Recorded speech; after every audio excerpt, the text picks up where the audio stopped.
costumo falar que eu não sou uma pessoa tão musical assim, porque eu acho que boa parte da minha vida eu não me importava muito com bandas, com artistas, cantores no caso, com MTV, com nada disso. Eu acho que é mais algo recente de eu começar a escutar artistas que eu gosto, como o Bruno Mars, o próprio The Weeknd, o Childish Gambino. Eu vou no meu primeiro show agora, prestes a fazer 32 anos, que eu vou ver o The Weeknd. Se bem que The Idol deu uma manchada um pouco na imagem que eu tinha dele, mas ainda assim eu acho que eu tô empolgado pra ver o show. Mas de uma forma geral dá pra falar que todos somos pessoas musicais, algumas mais do que outras. E com certeza uma pessoa que é bastante musical é o John Carney. E nesse vídeo eu vou falar como o trabalho mais recente do diretor reflete bem essa questão que eu tô dizendo. Que ele é um diretor, aliás, que eu acho que muita gente não associa o nome exatamente à filmografia, mas ele tem filmes muito legais. Então, desde já, eu peço para você deixar o like, que isso ajuda demais eu continuar fazendo meu trabalho por aqui, e eu saber que vocês gostaram do vídeo. John Carney é um diretor que nasceu em Dublin, a capital da Irlanda, em 1972.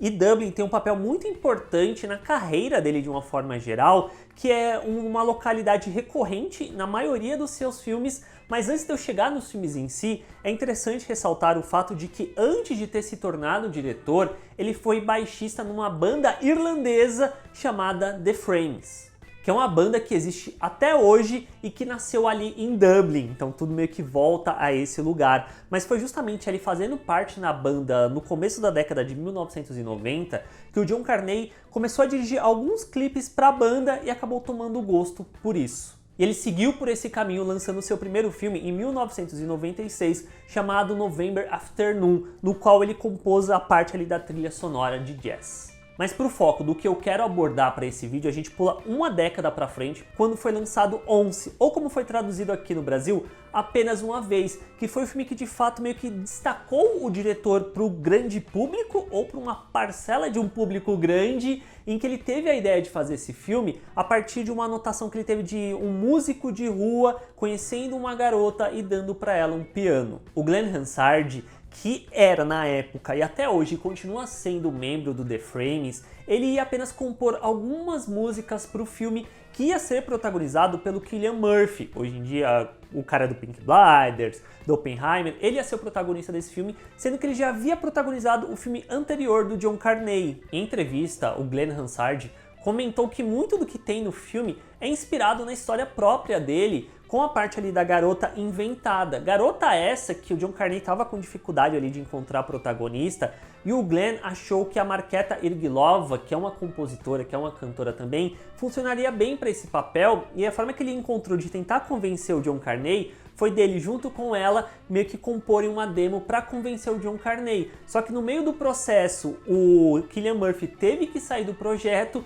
e aí o diretor gostou tanto da química que existia ali entre a Markéta e o Glenn, que ele quis os dois pro filme, por mais que eles não fossem de fato atores. E foi ali na hora que eles estavam compondo ali a demo para tentar convencer o diretor que surgiu Falling Slowly.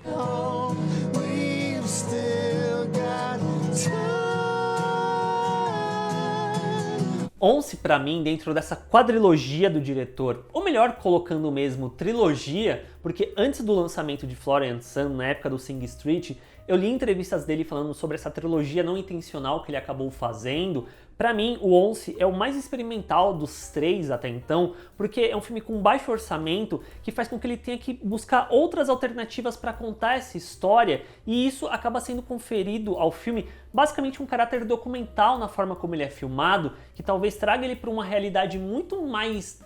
próxima da gente de uma forma geral do que se fosse um filme filmado de uma maneira mais tradicional mesmo.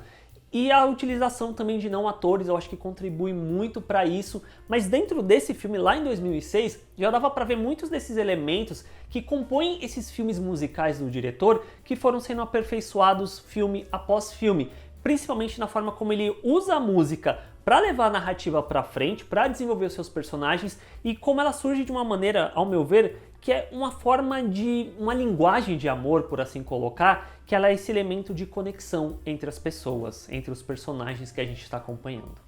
Beyoncé acabou fazendo um sucesso muito grande, foi indicado e ganhou o Oscar de melhor canção original por Falling Slowly. Tem um cantor, que eu não vou lembrar agora de cabeça, eu acho que é o Bob Dylan, que ele chamou a dupla do filme para abrir o show dele durante um período ali da turnê, E isso acabou dando uma visibilidade pro John Carney, que no seu filme seguinte, o Begin Again, ou como foi traduzido, Mesmo Se Nada Der Certo, ele saiu de Dublin e foi para os Estados Unidos contar uma história que se passa ali na região de Nova York, em Manhattan. Para contar sobre uma mulher que é compositora e cantora que se muda para Nova York junto com o namorado, que também é músico, pela carreira dele. Mas uma crise leva eles a terminarem e por um acaso ela é descoberta por um produtor musical sem rumo na vida, que vê nessa mulher um sucesso promissor. Mas mesmo mudando de localidade, ainda há muito da assinatura do diretor, que tem uma outra característica também, ao meu ver, que é como ele gosta de fazer umas coisas mais artesanais, feitas à mão, e isso é inserido dentro da narrativa na forma como a cidade de Nova York é utilizada para compor para as gravações do álbum da Greta, que é a personagem principal interpretada pela Keira Knightley. A questão das conexões também se faz presente dentro desse filme, tanto entre a Greta com o Dan, que é o produtor musical interpretado pelo Mark Ruffalo, mas principalmente entre o Dan e a família dele, mais especificamente com a filha Violet, que é interpretada pela Hailee Steinfeld, que ela é uma cantora e curiosamente ela não canta no filme, ela é uma jovem ali que toca guitarra e como que a música que ele está ajudando a Greta a construir faz com que ele consiga se aproximar novamente, ou talvez pela primeira vez de fato, da família dele. E um outro detalhe que eu gosto muito dentro de Mesmo Se Nada Der Certo, que também é uma coisa constante nessa filmografia musical do John Carney, é como sempre tem a música, sempre tem uma música em destaque. No caso, no Once, como eu citei, é o Falling Slowly, que ganhou o Oscar de melhor canção original, e no caso desse filme Mesmo Se Nada Der Certo, é o Lost Stars, que inclusive foi indicado também ao Oscar de canção original, mas acabou não ganhando. Dentro do filme, essa música tem um caráter muito de desenvolver a Greta quanto personagem, porque a gente vê a história dessa música, dela criando para dar de presente de Natal, se eu não estou enganado, dá pro Dave, que é o namorado dela, interpretado pelo Adam Levine, como que no momento ali da ruptura, da briga que ocorre entre os dois, essa música passa a ter um caráter muito mais artificial, de ser aquele popzão artificial para ser vendido, e como que no final do filme a música encontra um meio termo entre o que a Greta acredita que a música deve ser e o que a indústria e o próprio namorado dela acha que a música tem que ser, quase que num processo dele querer ela de volta, só que ao mesmo tempo é muito interessante porque ela já não é mais a mesma pessoa que ela era anteriormente dentro dessa história, e ela vendo ali ele cantando, ela percebe que aquela música não é mais dela ou dele, a música é meio que do mundo e daquelas fãs que estão ali acompanhando o cantor. É curioso que o John Carney chama seus filmes de stealth musicals, como se fossem musicais furtivos, que são musicais secretos, e em certo nível eu concordo muito com isso, porque os filmes dele têm um caráter musical gigantesco, mas ao mesmo tempo eu acho que o diretor dá uma roubada, por assim colocar, porque as músicas elas não surgem como extra-diegese ao filme, no sentido de que musicais muitas vezes é quando chega num ponto que o personagem não sabe como expressar aquele sentimento que ele está tendo através do diálogo, que ele precisa cantar, é algo tão maior que ele canta, e muitas vezes isso não ocorre exatamente no universo do filme, é algo que está vindo muito mais na imaginação do personagem, que não é o caso, de fato, dentro dos filmes do diretor, porque ele pega esses elementos musicais e coloca dentro das histórias, dentro das narrativas desses filmes. São filmes musicais para quem não gosta de filmes musicais, que não é o meu caso, eu adoro filme musical, mas cai num lugar muito parecido, porque ao meu ver, os filmes do John Carney são filmes com músicas, só que tem um caráter tão grande, às vezes, dentro das histórias, que parecem filmes musicais. Sing Street Music e Sonho, pra mim, é o filme que melhor borra essa sensação toda que eu tô falando, porque a história volta-se pra Dublin na década de 1980 para acompanhar o Connor, que é um garoto que está apaixonado, que ele tem uma crush na Rafina, que é uma garota mais velha. Ele passa a usar da música para tentar conquistá-la. E esse filme tem muito de um caráter biográfico, se eu não me engano, é até descrito como uma semi-biografia do John Carney.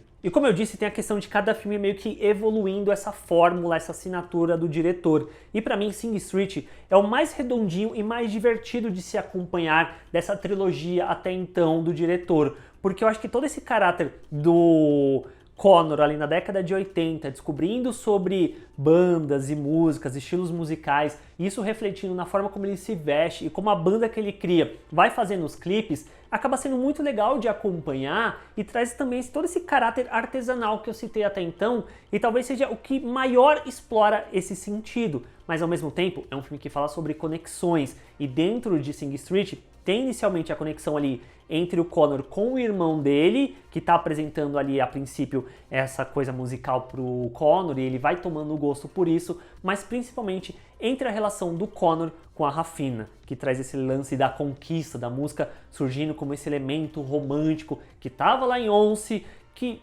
não diria que está tão presente assim dentro de Begin Again, mas volta aqui dentro de Sing Street. E aí a gente chega no filme mais recente do diretor, que é o Flora and Son, que foi o motivo de eu ter tido a ideia de fazer esse vídeo, que a gente acompanha essa mãe solo, que é a Flora, que tem problema ali com o filho dela, o Max, que é um adolescente, que ele é meio rebelde, que ele sempre está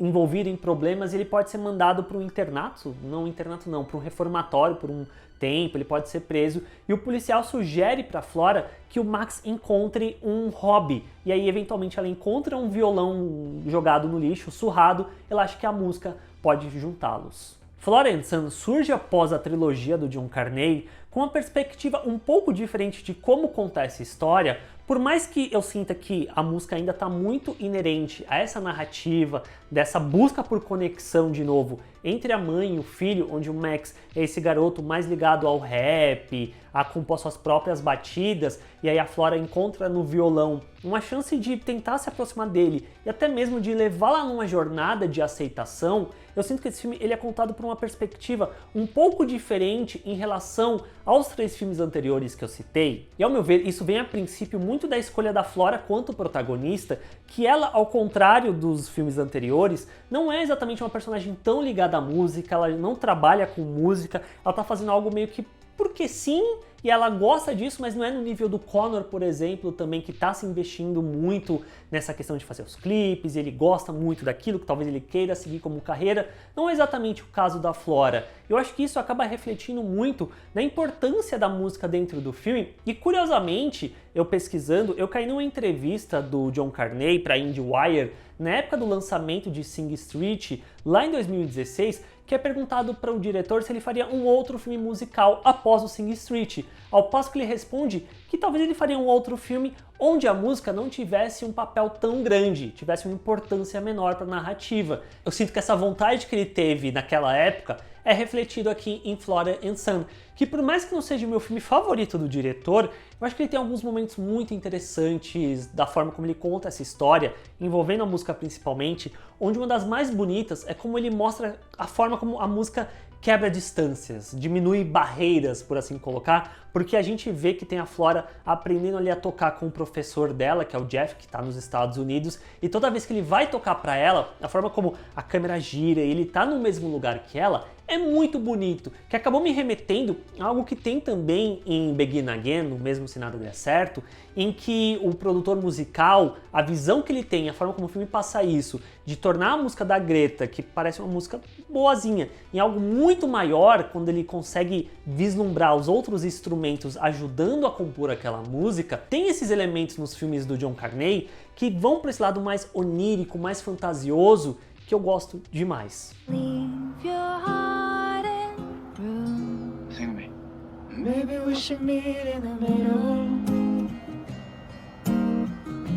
Maybe we could find a little city. No one knows. E esse é meu vídeo para falar sobre o diretor, que se eu fosse ter que elencar essa quadrilogia musical dele, eu colocaria Sing Street em primeiro, Mesmo Se Nada Der Certo em segundo, Flora and Son em terceiro e em último, Once. Se você tem uma outra opinião sobre esses filmes do diretor, deixa aqui embaixo nos comentários para eu saber, deixa o like que isso ajuda demais a continuar fazendo meu trabalho aqui no YouTube, ajuda o canal a crescer, se inscreve no canal para fazer parte aqui do Bilheterama e não perder os próximos vídeos, e a gente se vê na próxima. Tchau, gente!